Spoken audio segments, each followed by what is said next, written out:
Welcome back to another, podcast that we are putting on. My name is Jason Wood, and along with Lee Maddox and Michael Maddox, we are partners in a nationwide brokerage company. So if you're tuning in, we are going to be talking about accounts receivable, whether or not you should buy them, how you're supposed to handle them in connection with a transition. So you're probably going to hear some difference of opinion here because there's a lot of different takes on accounts receivable and whether or not you should buy them, whether or not you should collect. So, Lee, you are representing a seller. And are you telling them to sell the AR or to allow the buyer to collect the AR? Okay, so when it comes to accounts receivable, there's typically three ways it's managed, or there could be four. One is the seller sells the accounts receivable. One is at some discounted rate. The second would be that the buyer collects the accounts receivable and gets paid some kind of fee for doing the collections. The third is the seller can collect it themselves. And the fourth is we can have an outside third party collect the accounts receivable. So there can be different ways of having it managed. It is a very thorny issue, and it is more complicated the higher the number of the AR amount is. So if what you'll hear all the time is my office is very good at collecting accounts receivable. We collect 90 to 95%. And so what we're supposed to hear is the AR is like 1 to 1.5 times 1 month's collections. Right. But a lot of times that's not what I actually see. I see a much higher accounts receivable number. Sometimes I see an extremely low accounts receivable number, but I can see sometimes really high accounts receivable number. So here's the rule of thumb for me. If the seller is a pure clinician, doesn't engage much in practice management, has never billed accounts receivable, and doesn't have a family member sitting at the front desk, I recommend that they either sell the accounts receivable or have the buyer collect the accounts receivable. They have no business collecting the accounts receivable. They don't know how to do it. And I find sometimes after the transaction ends, the sellers see the accounts receivable amount and they think, I want to get that money. It's $100,000. I paid for all of that. I paid for insurance, I paid the staff, I paid the supplies, I did the work. I want my $100,000, and they're going to go aggressively at it. And what we don't want to do is have the seller damage the goodwill after the sale's been completed. So if my seller, like I said, is a pure clinician, doesn't know how to do AR, and doesn't have a spouse, we're either going to sell it or we're going to have the buyer collect it. If there's a significant other working the front desk, more often than not, they're going to want to collect their accounts receivable, because they feel like they know the patients better than anybody else, and they feel like they can collect the money. So a lot of my transaction with the spouse at the front desk will have the spouse collect the accounts receivable. It doesn't make buyer or buyer's counsel happy a lot, but it is. You might find that the people that work the front desk for family members hold on to the reins really tight, and that may be why you might not want them there, but that's also why they can't let go. You know, they don't think anybody else can do it as well in the collecting the accounts receivable, and they'll fight that issue pretty hard. So on the difference between selling the AR and having the buyer collect the AR, it's just math. So if we have a practice that's collecting 95%, and we're gonna pay the buyer 5% to collect the accounts receivable, and there's $100,000 of accounts receivable, we're basically agreeing to give the buyer $5,000 to do a job for 6 months. It's nothing. And yet sellers get bent out of shape because they're like, I don't want to pay 5%. That's rude. But I mean, they pay more than 5% now because they're paying for general commercial liability insurance, rent, staff, everything else for a 6-month period. So 5% is nothing. But if they sell the accounts receivable, I think the discounting comes out to 30 to 40% of total value. So I have a hard time advising my clients to sell the accounts receivable and get substantially less of the money than they would if they were to have the buyer collect it. Having said that, it's a hell of a lot easier for the seller to sell the accounts receivable and walk away. Right. They can mentally disconnect. And it's a lot easier for the buyer because the buyer doesn't have to deal with the seller or the spouse.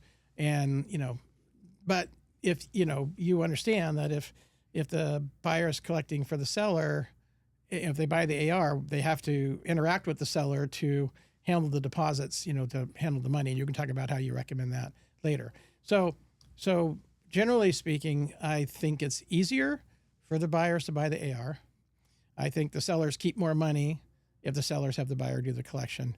I rarely recommend that the sellers do it themselves unless they have somebody working the front desk for them. I am a pretty big advocate of having a third party come in and do it. And Really? I would like Interesting. to see somebody do a good job with that and eliminate the stress. So I have some people that I recommend to do it, and it tends to work out really well. Walk me through that, because maybe I'm misunderstanding what you're saying here. Yeah. So I mean, the one of the reasons when sellers want to collect their AR, they want to remote into the computer. Do you want them remoting into your client's computer afterwards? No. Of course not.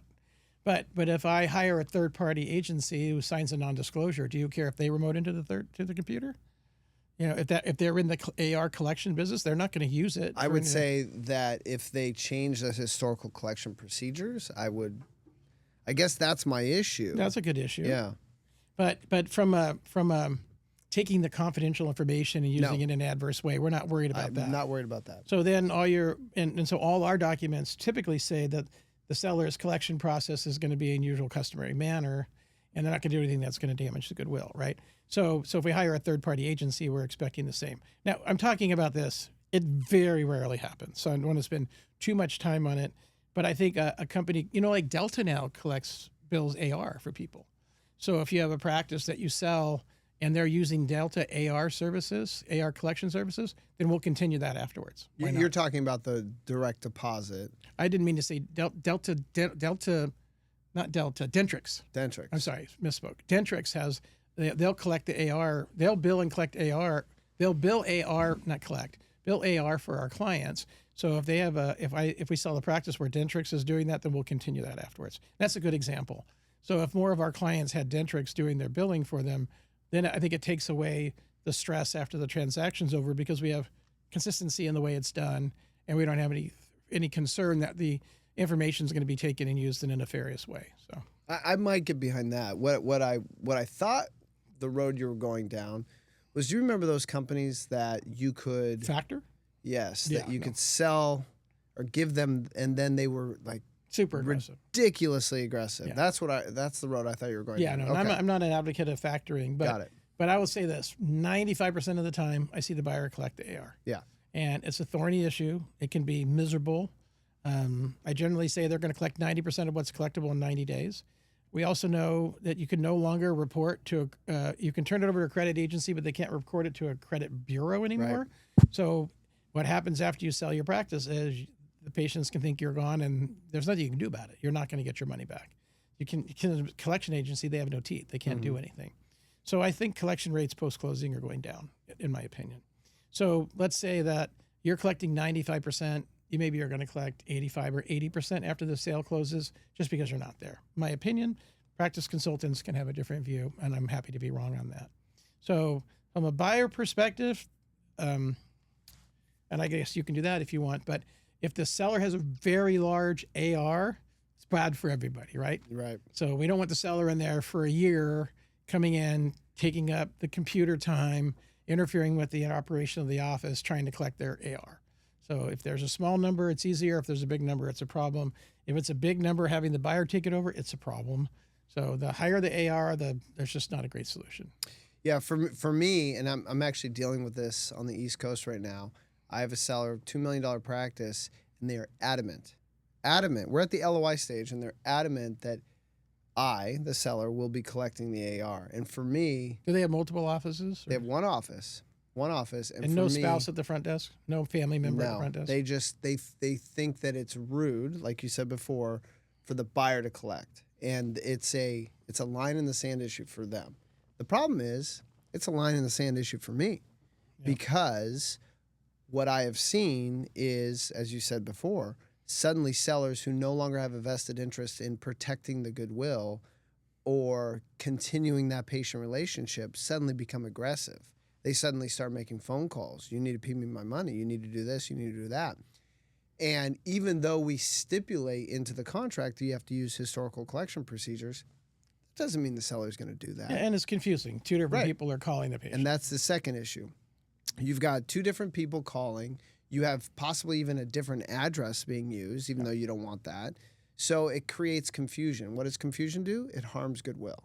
And so for me, it is a major issue, which also, I always talk about psychology and dental practice sales, but the psychology behind a seller who demands this, I think that it permeates into other issues as well. And control issues. Exactly. And so, Are you concerned about fraud issues? well, that is at the end of the day, what are you trying to protect? Why is this I'm holding onto this so tightly that I've got white knuckles?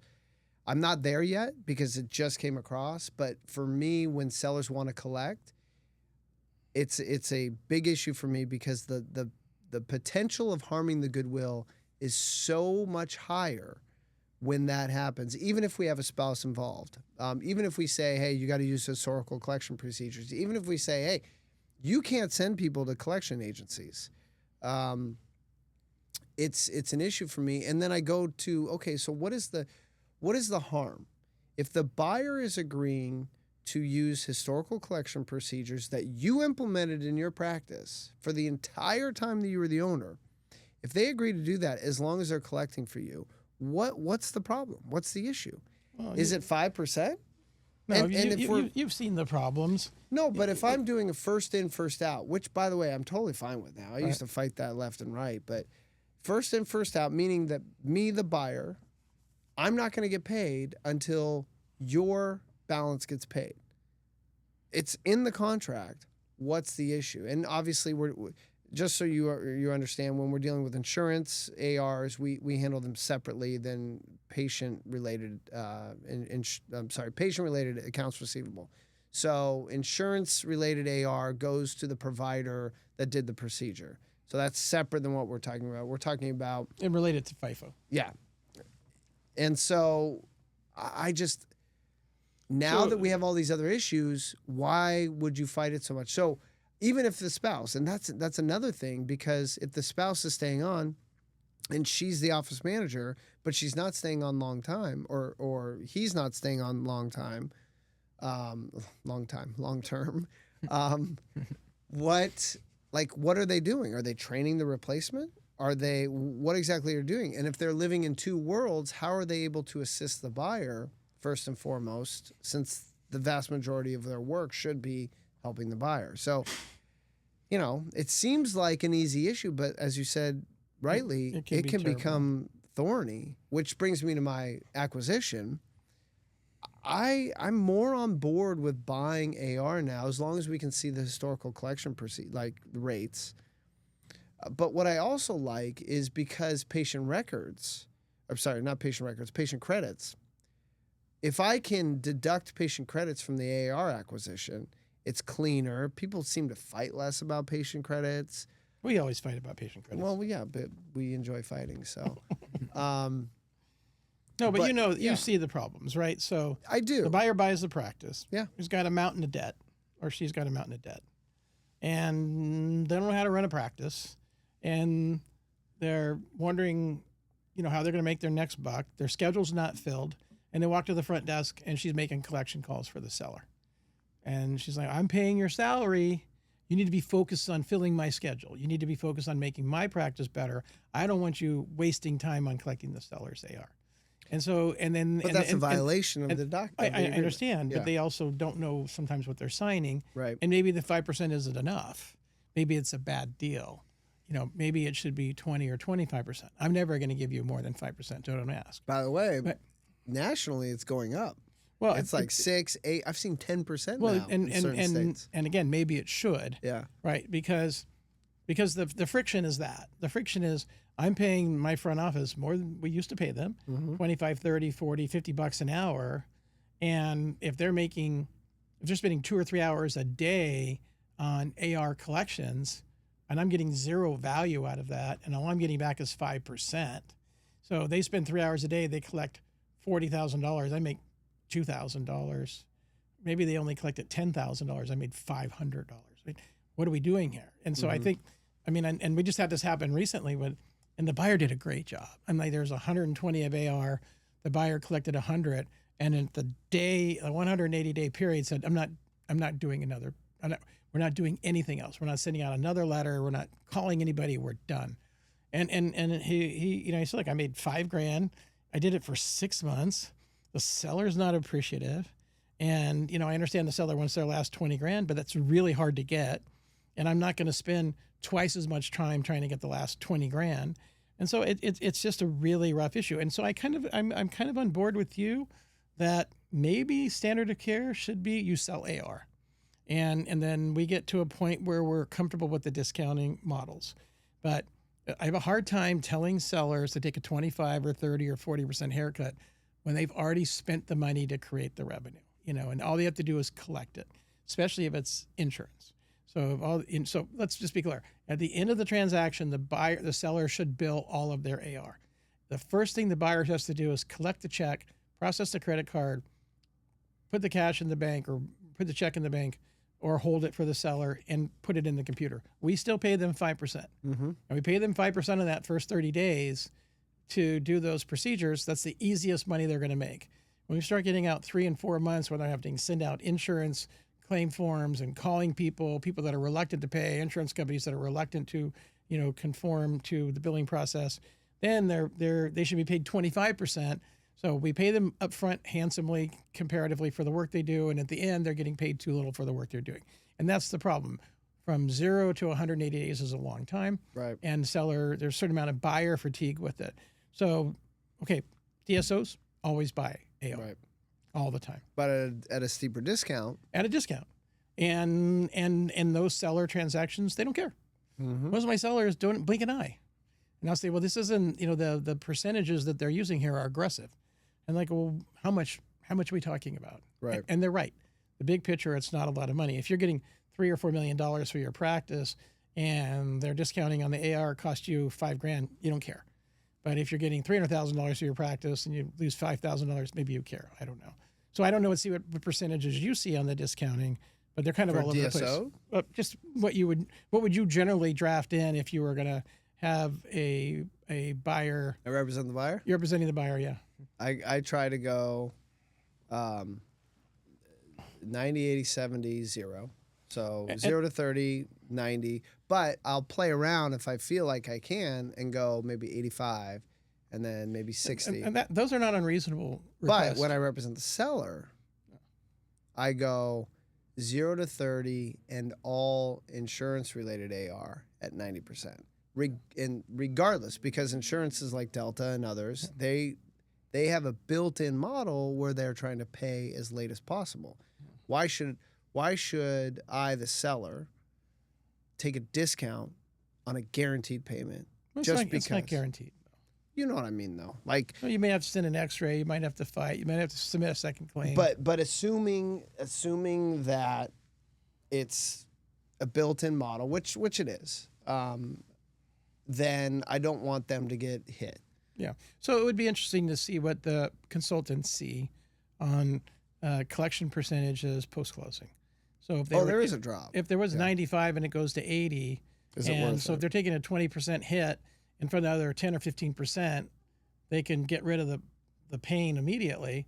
And maybe it makes more sense to sell your AR. We had a transaction where we had a doctor wanted to buy the AR. I had the same conversation with my client, like, you're going to take a big haircut. My person had a spouse that worked the front desk, which held the reins really tightly. Great person, very good at what she did. But the AR thing was absolute disaster. I mean, the buyer that took it over, well, first off, in that situation, because the spouse was running the front desk, nobody else in the office knew how to do it. Of course. And then last minute, the buyer decided not to hire the spouse back, so nobody was there and knew how to do it. So now we have somebody who knows how to do it, knows it's collectible, and knows the buyer's not doing the job. Now we have a battle. Absolutely. So that would have been better. That situation would have been much better. And I would make the argument with the spouse at the front desk that maybe it is better to sell it now, because that was a control issue, not because there was a flawed personality. It was a control issue because experience said with her control, things get done. They get done well. Well, and apparently she was right because She was absolutely right. there was nobody backfill. Yeah, and then the buyer who bought it was so overwhelmed with the clinical aspect of things, just kept relying on the front office saying, I'm doing it, and they weren't doing it. And we ran out of time. So our 180 days ran to 150 days before we got in to take over the AR. We had 30 days to collect a bunch of money. We ended up losing money.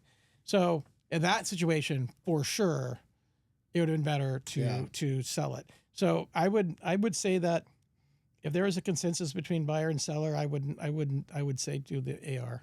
But I don't know. There's so many variables that go into it. Like you said, payor mix, there's everything. Right, payor. Yeah. You're talking about over 90 days. If there's an office that have a lot of payment plans, taking 0 for over 90 days doesn't make sense. We have a situation right now where there was a change in the front office because somebody got sick. So historically low collection numbers going back 4 or 5 months, which isn't the norm for the office.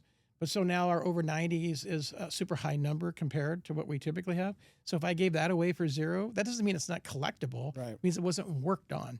So it's so hard to get all the nuancing of it. And I hate to see my client take a 30 or 40% discount on, like you said before, collectible money. So I don't know. It's a declining problem. Right. You're going to collect 90% of what's collectible in the first 90 days. And after that, it's pain. And if the buyers and sellers are not communicating well, this will really super divide them. So when I represent sellers on installment plans, I make installment plans 90% as long as they have made a payment within 45 days of the closing date. Because look, if it's a contract and I've been making payments, that's good money. Just because it's a 18-month payment plan. Yeah, I mean, there's no guarantee they're going to pay the buyer. There's no, I relationship agree. there. Which just goes back to the patient credit issue, right? So, but that's when I represent the seller. You and I fight on the patient credit issue Yes. because I think it's offensive to take somebody's money and give it to another person that they don't know. So, and not only that, it's not what the law says in California. So I can't speak for the rest of the country, but here you're supposed to give the money back in 30 days if the patient asks and 90 days if they don't ask. So what I don't want to do is vast majority of the nation is that way. Yeah, but I don't want to create a dental board issue by leaving the credits with the buyer and then having the credit balances go out 2, 3, 4 years and then the patient suing or raising a dental board complaint. You and I have always battled that, and there's 5 other attorneys in Southern California that fight me that want the credits to go to the buyer, and I want to just say yes to that, but I just you should there. because I need therapy. I can't do it yet. The only thing worse than a dental board complaint, a Yelp review. That is a 1 star because the seller absconds with the money and never comes back. Do you see oh, that happen? Hell yeah. You see the seller not pay the credits back? I see a lot of sellers who leave out of state and they're nowhere to be found. And then it's like, well, now I got to pay it. Do I see it a lot? No, but when it happens, it's a big deal. Yeah, so that's the fear, right? So the documents say that the seller's supposed to pay the credit balances back on the closing day. Correct. Very seldom happens, right? Never happens. The seller might have 300 people that they owe $10, $5, $15 to. And for the seller, it's like, oh my God, why do we have to do this? I just want to write it off. And I'm not going to talk about estate laws and what it says in California or other states because I don't want to do that. But the sellers will say, I'm just going to write it off. And the buyer's like, no, just give me the money and then I'll take care of the patients when they come in. And then the position always is, it's not your money, seller. Why are you holding onto it so tightly? You didn't earn it. Right. So it's unearned money. You should give it to the patient or you should give it to me, the buyer. But then again, I'm worried about the dental board issue.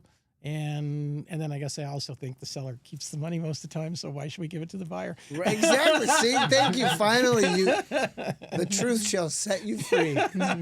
Well, there is that. What is that? What is that from Poltergeist? This house is clear. Yeah. For all you young people, that was a great horror movie back in the early 80s. So going back to what you said earlier then, so what do we see when someone buys the AR? Is there's going to be discounting, and like you said, 90, 80, 70, whatever, everything over 90 is 0%. So to be clear, 90% of the value of 0 to 30%, 80% to 85% of 80 to 70, 90 to 80, and maybe 70 to 60 from whatever. And then everything over 90 at free. And then whatever that total value comes out, mathematically we reduce the credit amount from that. Correct. And then the buyer assumes the responsibility for the credit. So I will say this, it's clean. It's beautiful. It's clean. And the seller doesn't have to worry about, if they're doing a good job or not doing a job. Did this front office stay? Did the front office quit? Is the person competent, not competent? Are they being told to do it or not going to be told to do it? So I would agree that it's clean. And like I said, if we got to a point where we just, and Michael said it earlier, if we set expectations with our sellers early on that it's better for you to sell the AR, taking a 25 or 30% haircut because it's just for peace of mind things, then maybe that would be a way to go. But as you know, we don't see that very often. Right. We don't see it very often. Yeah, I don't know. The AR thing is really, I think the brokers and the lawyers, the accountants would all like to see ARs get purchased because that we all get involved with that post-closing problem, and there's no easy solution. It's highly emotional. And it costs a lot of money. And it costs money, and it's money that's just wasted. You know, it's just like, if I refer somebody to a litigation attorney, they're going to ask for a $20,000 or $30,000 retainer For a $500 issue. Yeah, to go collect a $40,000 AR balance. There's also there's a CPA I do a lot of work with on the East Coast. His name's Tim Lott, and he puts in that after 6 months, all of the remaining AR goes to the buyer for $1. I've always found that interesting. I fight that. Even when I represent the buyer, I fight that a little bit. Yeah, I would too. Because it conceptually it's like, well, then there's a built-in incentive to delay. But getting back to what you were saying before, that the amount of work to collect that final 10% is so astronomically high. If they want to keep trying to collect it, then that's fine. Let them collect it. But I've never, I don't know. I mean, having practice experience, I can tell you, collecting AR, the front office hates it. Yes. And what I found when I bought my practices is that the office staff would do it 1 or 2 days a month, and they would just be moody. Yeah. Like really, really angry, unhappy people. And the problem with them being angry, unhappy people is they're answering your phones for people that they're not trying to collect AR, right? And it's so important they answer the phone properly. So I started telling my staff, I want you to make 5 collection calls a day, which maybe meant I was going to have moody people every day, but it seemed to be less stressful for them because the AR went down significantly, and they only had to make 5 calls. So how bad could it be?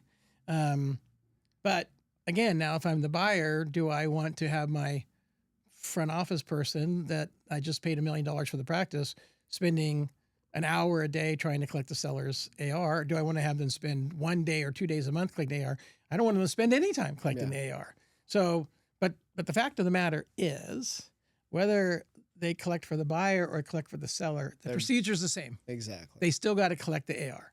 And the only qualitative difference there is, or psychological differences there, is that the seller's employee that they're paying is doing it for the seller. And if they bought it at a discount, it's a profit center for them, although it's not really a good profit center, right? It's not. It's a mitigation of expenses is what I say. Yeah, if it's goodwill preserving, right, and mitigation of expensive, then maybe there's a reason to do it. So it'll be interesting to see over time, because after the transaction we had last year where the AR went so south, and it's like 1 or 2 of these a year. It's not very often that it goes bad, but when it goes bad, it is really tough. And then take that into the specialty space with ortho, and it becomes much more complicated, because in ortho, they're getting direct deposits. The insurance companies are paying over a year or 2, and now we're trying to stop that process, have it sent over to the buyer. Contracts receivable, balancing acts. So as you know, in ortho, we sell the AR. It's part of the deal. So we mitigate all of that by AR included, and we don't have these problems. We have the problems in all the other specialty and GPs. But have you seen? I've seen some people, and I believe that it's people that don't really understand ortho. But I've seen certain people dissecting between AR and contracts receivable, and then trying to have the seller keep the AR. Well, I dissect AR to CR because they're different, and AR's money owed for services rendered, CR's money that's contracted to be done that hasn't been paid. But you're referring to. Oh, sorry. You go. Right, Finish that. but I don't believe that the seller should keep the AR. And now you bring up something really interesting in multi-specialty practices, non-DSO acquisitions. Right. If there's ortho in it, then we have to bifurcate the AR issue. Yes. If we're not selling it, Correct. because and I have this going on right now with a law firm in the back east that handles a lot of ortho, and they're like, "What are you doing?" And I'm like, "Hey, AR CR." Yeah. And I'm saying, look, we get the AR on the ortho, and I'm also talking about offsets, Right. Credit for ortho prepaids, but they're like, okay, so we're keeping the AR when it's this and this over here, we're giving the AR. How do we keep track in the office? And that becomes an issue. So am I creating more of a mess or not? I don't know at that point. So it really depends on how much the ortho AR is, but the ortho AR is always really low. And in my mind, we get the ortho AR because we want to use that money to take care of the overtreatment cases. So there's a certain percentage of cases that don't finish on time. So the concession for that is we don't get paid to do that. We take the AR. I would say on that particular deal, I would acquire the AR, but the CR, the contracts receivable, would be transferred at no cost, but I would be buying the AR. Right. That would mitigate all those issues. Well, we'd have to clean that up. We'd have to buy the AR on the GP side. Yep. Get the AR for free on the AR side. On the ortho side. Yeah. The CR is already baked into the deal. Yeah. But that's the solution for it. And but if somebody doesn't do ortho all the time, then they don't know, like your problem, if they don't do ortho all the time, or if the broker doesn't understand ortho, then they may think that AR is always excluded because that's the norm. Right. And then, but that's not reality. So it is not in my opinion, but it is interesting. AR, CR, the way you suggested it as if there wasn't a difference. And it's the first time with this law firm back east. So they're like, what are you talking about, AR, CR? And I'm like, well, what are you talking about? I mean, this is a normal nomenclature which everybody uses. What's going on here? No, what I was meaning is that they wanted to keep the AR, which they deemed actually higher than a normal. What I've seen is they're deeming higher than normal. What they'll try to do is, for instance, this practice, 40% was paid up front. And so we've only, I'm trying to remember exactly what it was, but the AR was higher than a normal, very low, if it's an AR. That's because their software doesn't separate AR and CR. So all they know is they have one AR total, right? And they don't have they might have ortho 2 or something like that, and there's no separation of AR and CR, and that's where the problem comes in, right? So and then you bring up the issue of prepaid cases, and there has to be some offset for that. Yes. And then people don't want to do that because it's hard. Because it's hard. Well, and it's coming out of their pocket. Yeah, but they've been unjustly enriched, so I mean it's not fair. So if you work with a guy like Ken Alexander, who's an ortho consultant, or his sons, they will factor that into the pricing, which solves a lot of problems. So the ortho consulting goes in and says, hey, you're doing $2 million in revenue, you got $900,000 in CR, and you got $100,000 in prepaid, and they offset in the pricing. That's fine. Yeah. Then all I got to do is build in a credit for any new starts after the pricing's already been set. So if the pricing was set in September, adjusting for the prepaid cases, and now it's February, anything to start at September to February wasn't built into the purchase price. I don't want the seller doing 50 new starts a month all cashed out, and now we got to do it for free. So we have to balance that. But the issue that you're getting back to is, what should we do? I mean, what should we do? It's a problem, and it doesn't go away. And so I guess the message of the story, if the dollar amount is high enough, sellers don't care. Right. If the dollar amount is high enough on the purchase price, and the AR number is moderate to low, they don't care. If the purchase price is lower and the AR is high, everybody's going to care. If the dollar amount is low and the AR is low, nobody cares, right? So so I don't know how we make an across the board decision how we're going to handle it, but you and I have done between us, 10,000 transactions. And we've dealt with every single dental healthcare attorney, not every single, but many of them. And many who profess to be. Yes. I mean, anytime a dentist sells a practice or their husband's an attorney, that's the next dental transactional attorney. There you go. So we got that going for us. But yeah, that's right. So we see it all different ways. And I just tell my clients to put their seatbelt on and get ready for the ride. But it can be really miserable, you know. And we have one right now, which is really interesting. The one I told you about was 120 of AR plus or minus. The buyer collected 100. Right. And maybe it was 130. Buyer collected 100. But the last 30, a high proportion of that is related to associate production. Oh. So my seller's, you know, begging the buyer to keep collecting because he wants the associate to get paid. Now he's not so worried about the associate. He wants to write a check out of his pocket, but he thinks it's collectible. And the buyer's saying, I'm not doing anything else. And so now we've gone back to the buyer and said, well, we'll give you 25%. And we went back and said, well, we'll pay you 40%. Just finish the billing. And the buyer's like, no, I got so screwed on this. I have such a bad taste in my mouth. I'm not doing this anymore. My staff is not spending. In fact, yeah, I'll leave it at that. I don't want to give away any more facts, but yeah. So I don't know what the solution is on it other than, maybe it's just a cost of doing business now where we just tell the sellers, you know what, for peace of mind, sell the AR. Might be worth it. And the delta that you're going to have is $5,000 or $10,000, and maybe we make it up in allocations, right? So maybe if the and I know you don't like that if you're on the buyer side, which by the way will be another topic that we can get into allocations. Yeah, maybe we can find another way to offset that, but right.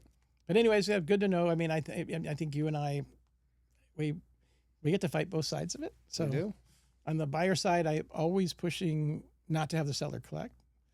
And on the seller side, I push when my sellers want it. Interesting. And very few transactions do we have that get purchased. Right. Well, as you can see, a issue that seems basically kind of an easy situation has many different tangents you can go down. So understand that a lot of these issues that we're dealing with, they have many, many complexities that you might not initially realize. So make sure you click on the link below, and we'll hopefully be able to answer additional questions for you. And we're putting on the boxing gloves and going to handle this credit balance issue once and for all. Right, that also.